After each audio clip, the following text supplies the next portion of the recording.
What is going on, beautiful people? Welcome to another episode of A Narcissist Explains. I am self-aware, diagnosed narcissist Lee Hammock. On today's episode, we're going to be talking about how narcissists never get over things that you have done to them or things that they think you have done to them. Stay tuned, like and subscribe. So, narcissistic people will never forget what you have done to them. You do one wrong thing and they will always bring it up. And of course, if you're new here, I'm actually a diagnosed narcissist. Like this person said right here, when you do one thing wrong, they hold it against you for 3 years. But they expect you to get over anything that they have done to you. They expect you to move on quickly. Why are you bringing it up? That's in the past. Yeah, who cares if it's 1 minute ago? 1 minute ago is the past, isn't it? 1 minute ago isn't the future. It's not the present. It is the past, right? So how are we going to move forward to the future while you're still stuck in the past about things that happened a long time ago? It doesn't matter right now. But if you do something to them, it's valid if they bring something up. It's valid if it brings something up that serves them from the past or whatnot. Something that you might have done wrong a long time ago. Yeah, there's the double standards that exist in toxic relationships with narcissistic people. You don't get to do what they get to do, and just I don't make the rules. they think they do. So welcome back. Yes, y'all. Yep. Y'all, so if you've dealt with a narcissistic person, you understand exactly what I was just saying in the short video. But if you couldn't read the text on the screen, it says, but when you do one thing wrong, they hold it against you for 3 years. So it says 3 years, but we all know that it's long. It can be longer than 3 years. It could be forever. Once a narcissist feels like you have wronged them, they will never get over that wronging. They will always bring it up. They will never let it free. They will never, ever let it loose. They will refuse to let it loose. They will refuse to let it free. That's just the way it goes, y'all. That's literally the way it goes in this space right here. They will refuse to let things go that they feel like you have done to them, that you have done wrong to them. You wronged me, so you deserve to be treated a certain type of way. And like, Lee, why don't they let anything go? Why don't they let it go? They expect us to get over everything. Why can't they get over everything? Because it serves them. They know it serves you, right? You know what I mean? They know that it serves you. They know that it serves them to hold on to stuff. But they know it serves you to let go of certain things. So they want to serve themselves, y'all.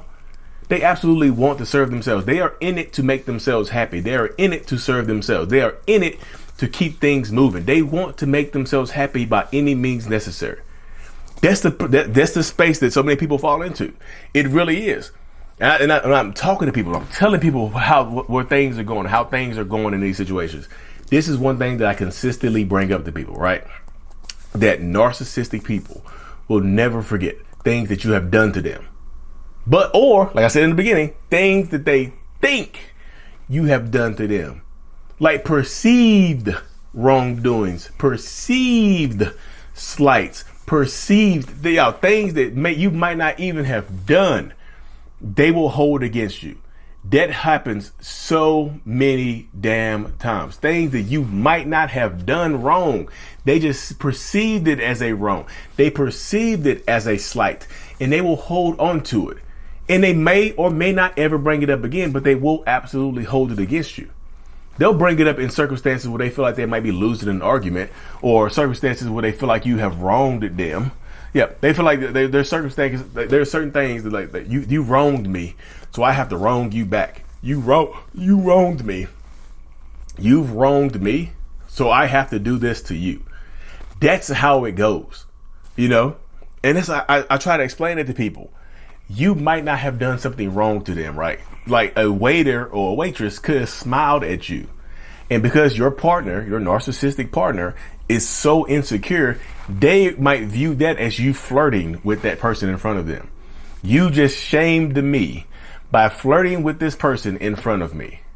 You just hurt my feelings by flirting with this person in front of me. You just wronged me by doing this in front of me, and they will absolutely hold it against you like you have done them wrong. Like you didn't do anything wrong. You just smiled back at somebody that smiled at you. You laughed at a joke. They laughed at your joke. But guess what? You just did them wrong. So they're going to hold that against you. Like, they might not bring it up, but their behaviors will shift. And they'll just, like, they might not bring it up, but they might bring it up later on, you know, down the road, or they might bring it up later on that night, later on that evening, later on that week, later on that month. They might bring it up later when it serves them, when they feel like they need it. It's like they put it in their back pocket for safekeeping, like, or their shirt pocket. You know, some shirts have pockets right here, the little breast pocket. But my insecurities, say that for later right there. Just in case you were winning an argument, I'm going to bring up that the waiter smiled at you. Gotcha. Just in case I'm losing an argument, I'm going to bring up the fact that you cheated on me or whatever. They're going to make you seem like you cheated on them because you talked to a waiter or a waitress or you ordered something without them. Like, it really seriously depends on a lot of these situations, y'all. So that's why I tell people that this is how it goes. When you're dealing with a narcissist or a toxic person, like, they will never forget. But they expect you to forget. You know, the opposite is true. Y'all know, I say this in a lot of my videos, that double standards absolutely do exist. Double standards exist in these relationship spaces. Double standards absolutely exist. You don't get to do what I get to do. Pardon the interruption. Just want to let you know that I do have courses and support groups available as well. Courses to help you understand what you went through, and support groups to help you during or after the toxic relationship. Link in the description. Now back to the video. You don't get to get away with what they get away with. That's just how, hey, I know it's not fair. This is me acknowledging that it's not fair. But if you're in a relationship with a narcissist or a toxic person, what do you think is going to be fair? You know, what do you think is going to be fair here? Dealing with this type of personality dynamic. What do you think is going to be fair? Typically nothing. So I'm just telling y'all this. I bring this to light for y'all so you can understand what you're going through. Like, and if you can get ahead of it, it might not hurt your feelings later on because you know they're going to bring it up. If they bring it up, you'll be like, damn it, I knew it. So you know they're going to weaponize it. And if they keep bringing, like I said, they'll weaponize your past traumas or things that have happened to you in the past. They will do that as well. So it takes you to empower yourself in these situations to be able to keep moving forward, to be able to go forward as strong as you possibly can, and just to live your life, y'all. Like I said, if you feel like if they keep bringing up the stuff from the past, there's nothing you can really do about it. Just like because they do it a lot of times to just throw you off, or try to win an argument, or try to, you know, what do you call it? A whataboutism. They try to do a whataboutism. Like, what about what you did? You could just say, hey, look, I understand you might have a grievance, but we're not talking about that right now. We can discuss that later, but we're talking about this, what you have done right now. We can talk about that later. I'm fine to address that later on, but right now we're addressing this. We're talking about this. So you can try to bring it back home in those situations right there, y'all. So if you, thank y'all for tuning into another episode. I truly appreciate every single one of y'all. Make sure you like and subscribe to the channel for more. Now, of course, y'all, Mental Hunters is out. Peace. Thank you so much for making it to the end of my video. I am extremely grateful for you. Have no idea. If you haven't already, make sure you go ahead and subscribe to the channel. Helps reach more people. And click on the screen to watch another video or to browse through another playlist. There's also a link on the screen to check out my courses and my support groups to help you heal and understand what you've been through. Thank you so much again. I will see you in the next video. Peace.